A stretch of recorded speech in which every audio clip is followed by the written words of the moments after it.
Yo, Cardi B just went on X Spaces yesterday, February 26th, and said something that I need you to actually hear. Not a headline, not a paraphrase. The actual thing she said with her whole chest. She said, and I am quoting her directly, I don't want no beef with no white folks that work in the White House because God forbid my plane blow up on some weird shit, I get kidnapped, they play with my family. And then she said, might be outside my hotel, probably have a satellite on top of my crib. So how the do you think I feel? I feel a little paranoid.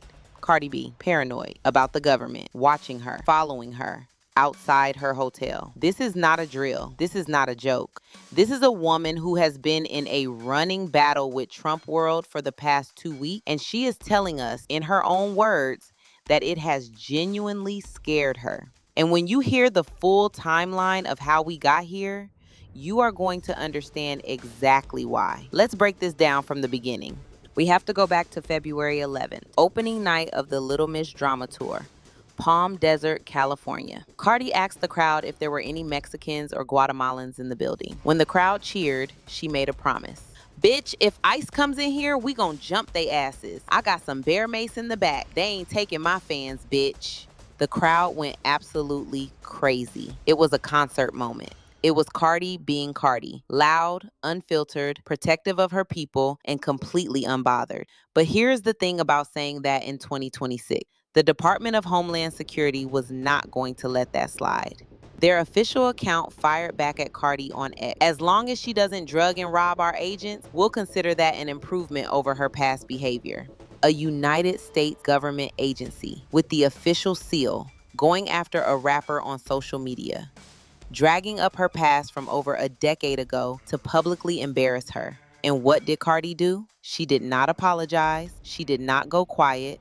She fired back immediately and pointed the conversation directly at the Epstein files.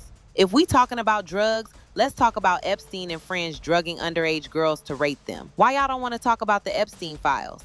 Round one to Cardi, but this was just the warm-up. Fast forward to February 23rd. Politico published a report based on a study by a disinformation research company called Cyabra. The study found that a coordinated network of more than 18,000 bots was driving algorithms to spread Nicki Minaj's post on X, specifically posts pushing pro-Trump talking points, support for the SAVE Act, and criticism of figures like Gavin Newsom. In plain English, someone was paying fake accounts to make Nicki Minaj look like a bigger political voice than she actually is.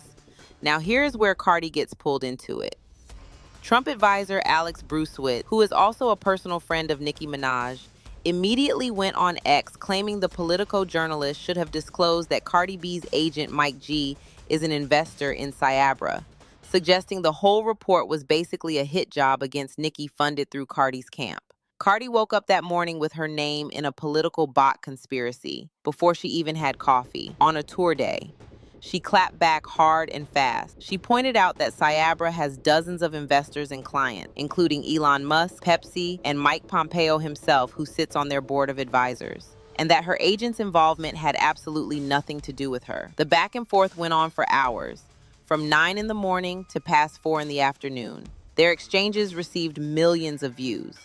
Brucewitz's attorney even got involved, adding lawsuit threats into the mix. And Cardi was in the middle of a tour, performing sold-out arenas every night, dealing with this on her phone between sound checks. This is the part that people glossed over in the headlines, because it was not just one day of drama. She said on her X Spaces that they attacked her for 3 to 4 days straight. Not just Brucewitz, but his attorney and waves of his followers piling on her.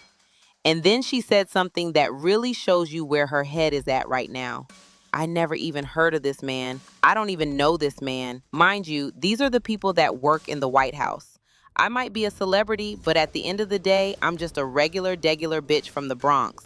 And somebody that is the right-hand man of the president is attacking me for 4-5 days straight. Read that again. She is not being dramatic for the cameras. She is not clout chasing. She is a woman from the Bronx who got in the crosshairs of someone connected to the most powerful office in the world. And she is telling her fans honestly, this scared me. It makes me feel like people that are in power and are in the White House is watching me and looking at me and stalking me. And here is the thing, she is not entirely wrong to feel that way. Cardi herself told Billboard that she already knew the White House watches her social media. She said, I know for a fact that people watch my stuff. I know the White House watches my stuff. I have a big platform. I know they listen to what I say. I might not say it the prettiest way, but I know they listen. So this is not a new fear. This is a fear that just got confirmed in real time when a Trump advisor spent multiple days publicly attacking her with an attorney backing him up. Here is the part of this story that I think is genuinely important and not getting enough attention. Cardi B is one of the most followed and most engaged celebrity voices in American politics. She spoke at a Kamala Harris rally. She has millions of fans who listen when she talks. She called out ICE on opening night of her tour, and the clip went viral within hours. And what happened after she did that? The Department of Homeland Security attacked her publicly. A Trump advisor spent 4 days targeting her. She got dragged into a disinformation war about bots and Nicki Minaj and political influence operations. And now she is saying out loud that she is scared, that she is pulling back from politics, that she does not want that smoke anymore. I don't even play that state. I don't want no smoke with nobody from the fucking government, bitch. Think about what it takes to get Cardi B to say she does not want smoke. This is a woman who threw a microphone at someone, who challenged DHS to talk about Epstein, who told ICE she had bear mace. This woman does not back down from anything, and she is saying she feels paranoid. She is saying she is pulling back. That is not nothing. That is a woman who has run the numbers and decided that the risk to her family is not worth it. Because here is what makes this situation genuinely insane. While all of this is happening, the government beef, the bot war, the Trump advisor, the paranoia, the SNL meltdown story that just broke, Cardi B is still out here selling out arenas every single night. She became the first female rapper in history to sell out 2 consecutive nights at the Kia Forum in Inglewood. Every show on this tour has been packed from top to bottom. 2 hours of performance every night, no canceled dates, no meltdowns on stage. She is going through one of the most intense and genuinely frightening situations of her career, and she is still showing up. That is not just commitment, that is armor. The stage is where nothing can touch her, and right now, she needs that more than ever. This is a full story. Every chapter is connected, and it is still developing right now. This is exactly why you need to be here for every single update. This channel is your home base for everything Cardi. The drama, the clapbacks, the real talk, the full context that nobody else is giving you. If you are not subscribed yet, you are genuinely missing out in real time. Hit that subscribe button right now and turn on notifications because we are not slowing down. And I need you to drop your answer in the comments right now. Do you think Cardi B is right to be scared and pull back from politics? Or is she giving them exactly what they want by going quiet? Because that conversation needs to happen, and I want your take. Let's go.